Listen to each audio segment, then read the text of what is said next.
Hi, my name is Chris Sider, founder of Ex-Boyfriend Recovery, and today I'm going to teach you my simple 4-step game plan to get your ex-boyfriend back.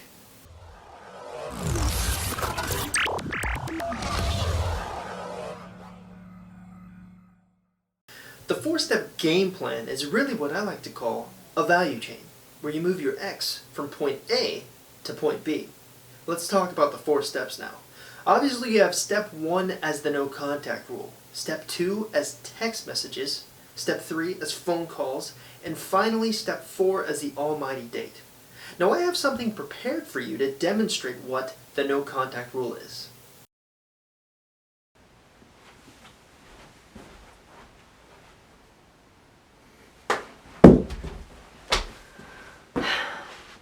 Now the premise of the no contact rule is actually quite simple. It's a period of time where you don't contact your ex, no matter what. If he contacts you, you don't contact back. Pretty simple, right? But here's the question I get all the time. How long should the no contact rule be? Well, it's quite simple, really. I have 3 recommended time frames that I recommend to people. The 21-day rule, the 30-day rule, and the 45-day rule. A lot of women who try the no contact rule end up failing. In fact, I estimate around 80% of the women who come to ex-boyfriend recovery and actually try the no contact rule fail. They break it. Why?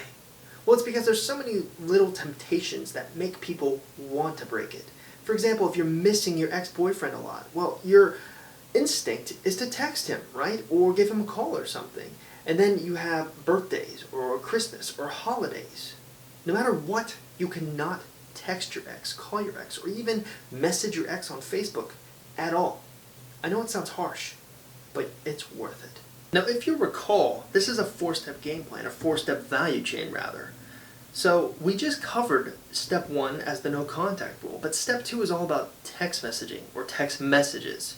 So the question now becomes, do you wait for your ex-boyfriend to text you during the no contact rule or after the no contact rule before you respond to him? Or do you actually take initiative and text him? My piece of advice here, what I'm going to recommend, is that you text him. This puts the ball in your court, and when you can control things, or the more you can control things, the better your chances. Let's talk about step 2 now.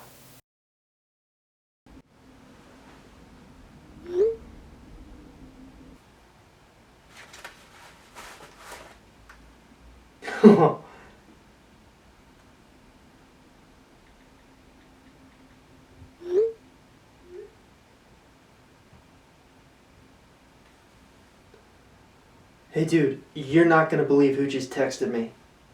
So when it comes to text messages, or text messaging, there's really 2 goals that I want you to accomplish. And one of the goals is going to sound a little weird, but I'll talk about that in a second. The first goal is really to build attraction. This is not anything revolutionary here. The more attraction you can build, or the more you can re-attract your ex, the better your chances will be, or the more open he will be to taking you back. But the second goal is a little strange, but bear with me here. I promise it will all tie in and make sense. The second goal is to simply transition from text messages to phone calls. So you may be asking yourself at this point, well, how do I do that? How do I transition from a text message to a phone call? Well, it's really quite simple. I want you to utilize something I like to call the transition text message. So the first thing that you really want to do with the transition text message is have a really good story to tell. And I mean, this has to be the best story of your life. And you start that story with your ex. Once you've started that story, you all of a sudden send a text message that says something like, oh, you know what, this is too good to finish over text messages. Can I call you? Now what this does is actually quite simple. It's a test to kind of test the waters and see if he's open to talking to you on the phone. If he's not, then you just simply finish your text message story over text messages. But if he is, you finish the story on the phone. And that's how you transition from text messages to phone calls. Now that we're at phone calls, let's talk about that. You are not going to believe what happened yesterday. My best friend and I were out, we were driving, and she got pulled over.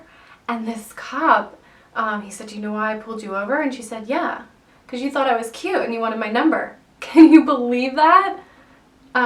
Hey, you know what? Actually, you know what? Can I call you back? My other line's ringing. I'll call you right back. Okay. When I was dating my wife, or before she was my wife, she did something to me on the phone that struck me as really strange. She would wait until we were in the middle of an incredible conversation, and then all of a sudden, she would just dip out.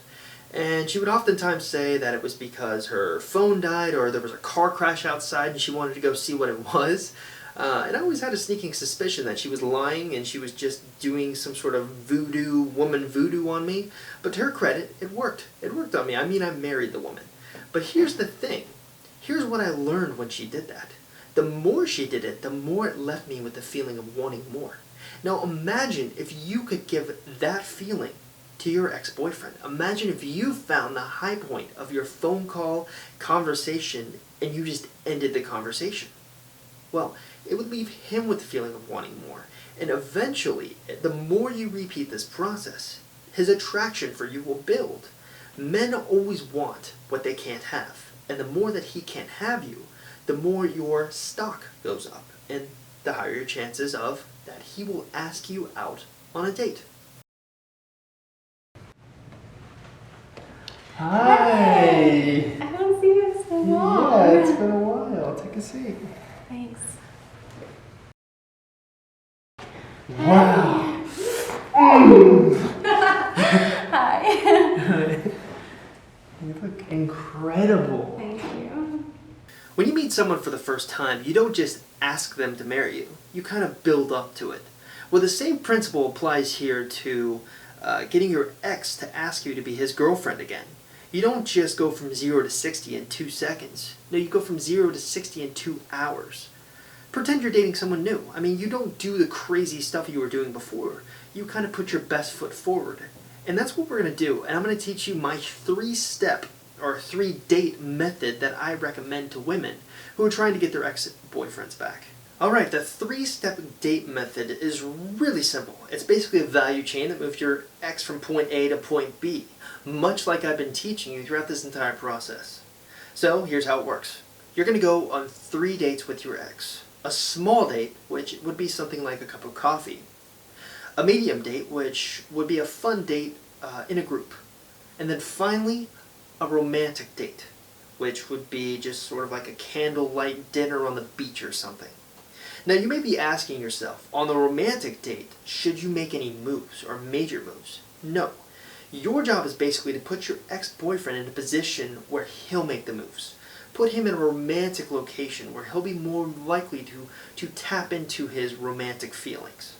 Now you may be wondering, what if you go on these 3 dates, the small date, the medium date, and the romantic date, and everything goes perfectly, but he didn't ask you to be his girlfriend again? Well, what do? A lot of women think you start the process over again. You go on more romantic dates. No. What I want you to do is go back into a mini no-contact period of 7 days, a week. Now, what this accomplishes is actually quite clever. Your ex, assuming things went well, is probably thinking, wait, why isn't she talking to me all of a sudden? What did I do wrong? Did she find someone else? This is exactly what you want him to think. Because the more he has thoughts like this, the more he thinks you're a hot commodity, the more he thinks another man could potentially enjoy time with you, the more likely he is to asking you to be his girlfriend again. And that's how you get your ex-boyfriend back.